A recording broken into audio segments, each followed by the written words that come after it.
Na primeira parte desse documentário, demos uma olhada na infância difícil da Ronda, como seu treino de judô era puxado, sua performance nas Olimpíadas e sua decisão de ir para o mundo do MMA.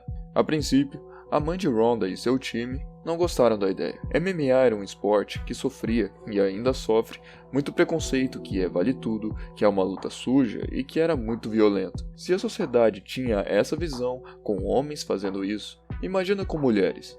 Porém, Ronda já era adulta, e mesmo que eles não gostassem da ideia, eles a apoiaram. Como Ronda é uma excelente judoca, mas não sabia nada de trocação até então, ela e seu time começaram a testar algumas academias de boxe até encontrarem a academia do imbecil Edmond Traberdian, que vai ser um nome importante no futuro, então lembre dele. Esse foi o momento em que começamos a ter contato com o lado mais controverso de Ronda. Em uma entrevista na academia do Edmond, perguntaram para Ronda do porquê estar indo para o MMA. Sua resposta foi, abre aspas, vou vencer os campeonatos mundiais, e vou fazer isso parecer bem fácil, fecha aspas. Lembrando que essa declaração foi antes mesmo da sua primeira luta e nos seus primeiros treinamentos de boxe da sua vida. Se isso é confiança ou arrogância, eu deixo você decidir. Em 2010, Ronda fez 3 lutas amadoras de MMA, vencendo as 3 com chave de braço no primeiro round. Em 2011, ela fez sua primeira e segunda luta profissional nos eventos Hard Knocks e King of the Cage,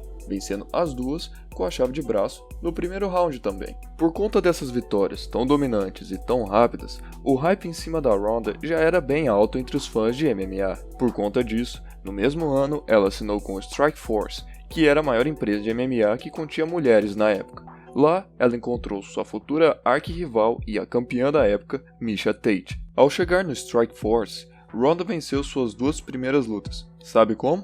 Com chave de braço no primeiro round.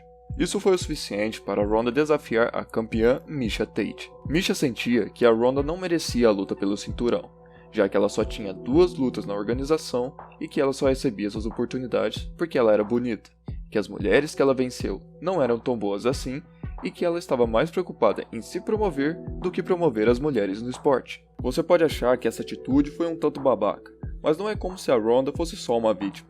As duas nem eram da mesma categoria de peso, mas mesmo assim, Ronda falava como se a Miesha não tivesse nenhum talento, e mesmo que tivesse acabado de chegar no Strikeforce, já agia como se fosse a dona daquele lugar.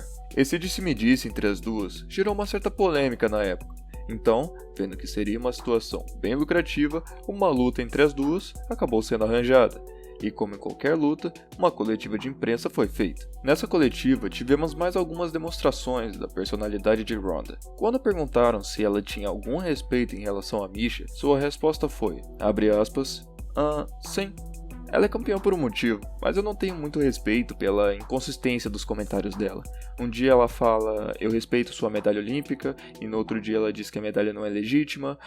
Ou tipo, num dia ela diz que eu só consegui a chance pela luta porque eu sou bonita, e depois ela diz tipo que eu não mereço a chance pelo título, que eu ganhei isso na conversa, e antes disso ela diz deveria ser sobre só como você luta, mas ao mesmo tempo ela tem uma foto dela de shortinho na sua página, e depois de alguns meses ela muda de ideia e diz não, é a indústria do entretenimento, então eu não respeito a inconsistência das suas ações. Demonstra que ela tem uma personalidade frágil, mas em relação ao jeito que ela luta, sim, ela é boa.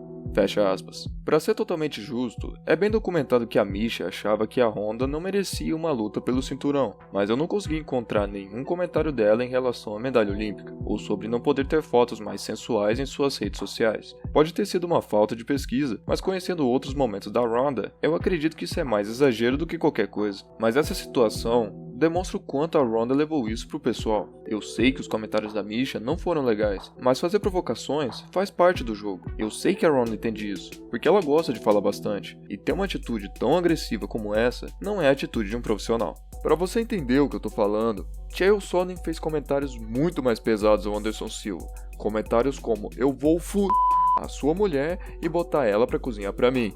E hoje em dia, eles estão de boa, então ter uma atitude tão exagerada a comentários tão leves não é um bom sinal. Bom, as duas lutaram e a Ronda venceu. Sabe como? Chuta aí. Se você falou com chave de braço no primeiro round, para de pesquisar os bagulho e espero te contar. Bom, assim ela se tornou a campeã, dedicando essa grande conquista ao seu pai. Most of all, to my dad, wherever you are, I hope that you miss you, we love you, and this is for you. I hope you're proud of me. O que deu a impressão de missão cumprida. Mas o problema do final feliz é que nem sempre é o fim de tudo. Ronda continuou ganhando todas as lutas da mesma forma de sempre, chave de braço no primeiro round, e com cada vitória, mais o hype em cima dela crescia, o que fez ela começar a aparecer em algumas revistas, em especial um ensaio sensual não explícito para a ESPN. Mas houve um pequeno problema. A ESPN fez um vídeo do making of, e nesse vídeo era possível vê-la completamente nua, sendo que a ESPN prometeu que não mostraria nada, o que fez com que a Ronda ficasse extremamente brava. Agora que você viu o vídeo, e sim, eu sei que você procurou, você percebeu que ela parece totalmente nua sim, mas bem de longe, e não dá pra ver nada de específico. E não, eu não tô falando disso porque eu sou um punheteiro. Não que eu não seja, mas não é por isso. Mas sim por conta da reação da Ronda. Não tô dizendo que ela não deveria ficar brava com isso. Muito pelo contrário, isso foi um grande erro da ESPN. Mas durante esse período em que o vídeo estava no ar, uma pessoa tentando tirar a mente da Ronda desse assunto a perguntou como tinha sido seu treino hoje. Em que ela respondeu, abre aspas, treino? Como eu poderia treinar? Eu fiquei acordada até às 4 ontem. Fecha aspas. Um frame, de longe, que não revela nada que ela já não mostrou na revista. Foi o suficiente para acabar com toda a rotina da campeã mundial invicta.